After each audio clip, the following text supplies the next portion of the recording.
सफर की थकान से घर पर सब सो चुके थे, मगर मेरी आंखों से तो मानो नींद ही गायब हो चुकी थी। दादी की बातें और उस औरत का अजीब तरीके से घूरना, गांव का सन्नाटा और वो घंटी मेरे दिमाग में मुसलसल घूम रही थी।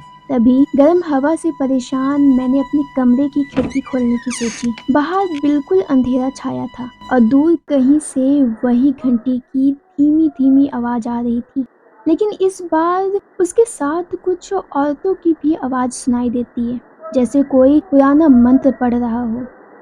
पर आवाज अजीब थी, बेचैन कर देने वाली। कभी दूर लगती तो कभी बिल्कुल करीब। मेरा दिल तेजी से धड़क रहा था। माना कि मैं अंधविश्वास नहीं मानती थी, पर ये आवाज मानो मुझे अपनी तरफ खींच रही थी। मैंने ध्यान से उस आवाज को सुनना शुरू किया। धीरे धीरे वो आवाज एक अजीब सी सुकून देने लगी। मैं उस आवाज में खो सी गई कि तभी माँ मुझे देखने कमरे की तरफ आती है। जैसे ही उन्होंने दरवाजा खोला, एक सड़ी हुई गंध सीधा उनके नाक में जाकर लगी। ये गंध कहाँ से आ रही है अनामिका? माँ ने हैरानी से पूछा। तभी उनकी नजर एकदम से मेरी तरफ जाती है, जो बिल्कुल वही मूर्ति की तरह खिड़की के बाहर बिना पल के झपकाए एकदम शांत। बस मैं बाहर की तरफ घूर रही होती हूँ, जैसे किसी ने मुझे वहाँ जमा दिया हो।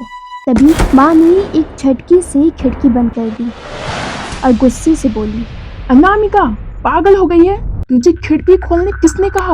और ये कमरे में इतनी गंध कैसी है? माँ ने नाक कपड़े से बंद करते हुए पूछा।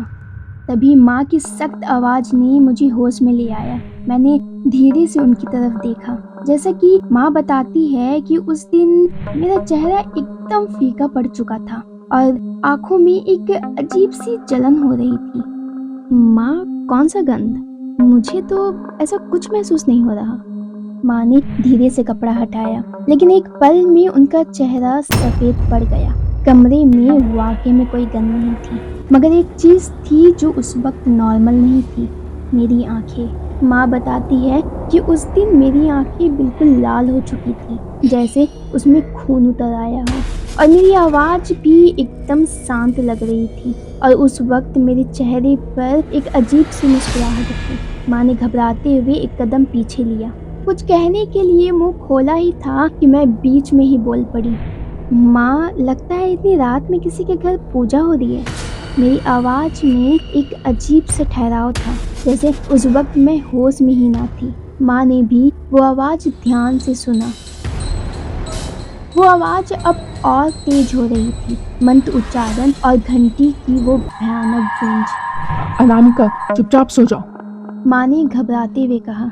हम कल सुबह ही यहाँ से जा रहे हैं। माँ, हम लोग अभी तो आए हैं। मैंने तो अभी तक ठीक से गांव भी नहीं देखा और ना ही ठीक से दादी से मिली हूँ। मैंने माँ के फैसले पर सख्त एतराज जताते हुए कहा। ये फैसला तुम्हारे बाबा और दादी का है, चुपचाप सो जाओ। माँ का चेहरा और भी सख्त और गुस्से भरा हो गया और बिना एक और शब्द सुने माँ वही मेरे कमरे में ही सो जाती है। माँ के कहने पर मैं आंखें बंद करके सोने की बहुत कोशिश करती हूँ, मगर पलकें जल रही थी और गर्मी से मेरा बदन बिल्कुल भीग चुका था।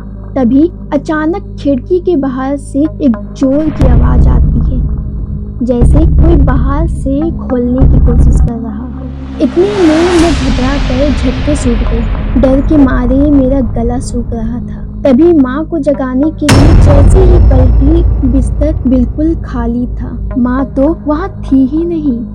माँ, थोड़ी देर पहले तो माँ मेरे साथ ही सो रही थी, अचानक से कहाँ चली गई? माँ, माँ! मेरी आवाज एकदम हल्की पड़ गई। मैंने मुसलसल माँ को घबराते हुए आवाज लगाया, लेकिन ना ही माँ कहीं दिख रही थी और ना ही उनकी आवाज। तभी अचानक पूरा कमरा एक अजीब सी खामोशी से भर गया। अब तो बाहर से वो आवाज भी नहीं आ रही थी कि तभी डर के मारे मैंने चादर अपनी मुंह पे ओढ़ ली। लेकिन तभी फिर से खिड़की जोर से आवाज करती है, अनामिका। और इस बार एक धीमी सी आवाज भी आती है, जैसे कोई खिड़की खोलने के लिए कह रहा हो। वो आवाज बिल्कुल माँ की तरह लग रही थी। उस आवाज के शब्द अब भी मेरे कानों में गूंज रहे थे। सांसें तेज हो गई थी और रोंगटे एक एक करके खड़े हो रहे थे। दिल इतनी जोर से धड़क रहा था जैसे अभी सीने से बाहर आ जाएगा। कुछ देर तक मैंने वैसी ही सिसकियां लेते हुए चादर के नीचे दबी रही। फिर धीरे से मैंने चादर हल्का सा हटाया और नजर उठाकर खिड़की की तरफ टकटकी लगाई देखने लगी। एकदम सन्नाटा, इतनी गहरी खामोशी कि अपनी ही सांस की आवाज भी अब मुझे डरा रही थी। कुछ पल के लिए तो मैं वहीं जम सी गई, लेकिन फिर हिम्मत जुटाकर बेड से उठने की कोशिश करने लगी। जैसे ही पैर जमीन पे रखा, एक ठंडी लहर मेरी गर्दन से गुजर गई, जैसे कोई वहीं आसपास हो। मैं धीरे धीरे कदम बढ़ाते हुए खिड़की तक पहुंची। दिल बेचैन था, देखूं या ना देखूं। हाथ आगे बढ़ाया पर फिर फौरन खींच लिया। लेकिन डर के साथ ही मेरे अंदर एक अजीब सी बेचैनी भी थी। जानना था कि वहां आखिर क्या है। तभी मैंने हिम्मत जुटाई और धीरे से खिड़की के बाहर झांकने लगी। बाहर सिर्फ गहरा अंधेरा था, कुछ भी साफ नहीं दिख रहा था। और तभी जैसे ही मैं खिड़की बंद करने लगी, एक लाल और चमकती हुई खौफनाक आंख उस अंधेरे के बीच से ही मुझे घूर रही थी। और देखते ही देखते वो आंख धीरे धीरे मेरे पास आने लगी। और फिर चीखते हुए एकदम से मेरी आंखें खुल गई। सांस फूली थी और दिल की धड़कन इतनी तेज कि जैसे सीधा कानों में गूंज रही हो। मैंने घबराहट में इधर उधर देखा, सब वैसा ही था। खिड़की बंद थी और माँ बगल में शांत सो रही थी। बस ये एक सपना था। मैंने एक ठंडी सांस छोड़ी, पर दिल अब भी बेचैन था, क्योंकि वो सपना अब भी असली लग रहा था। डर की वजह से मेरी सांस अटक रही थी और गला बिल्कुल सूख रहा था।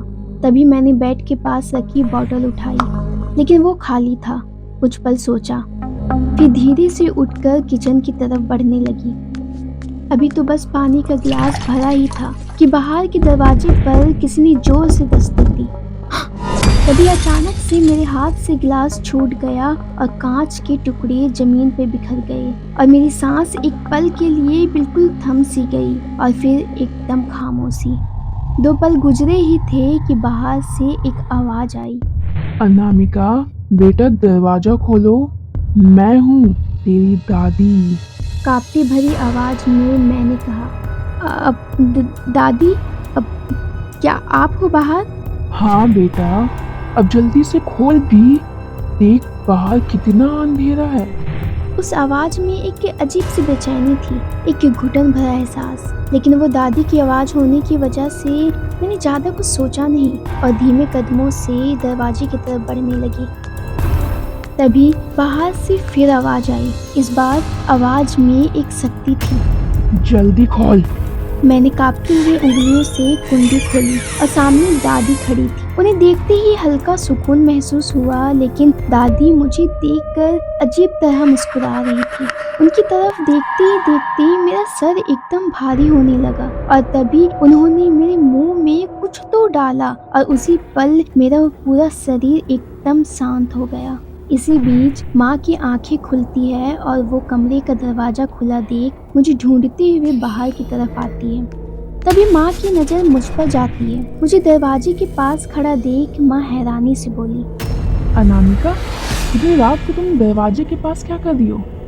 बंद करो दरवाजा और अंदर जाओ।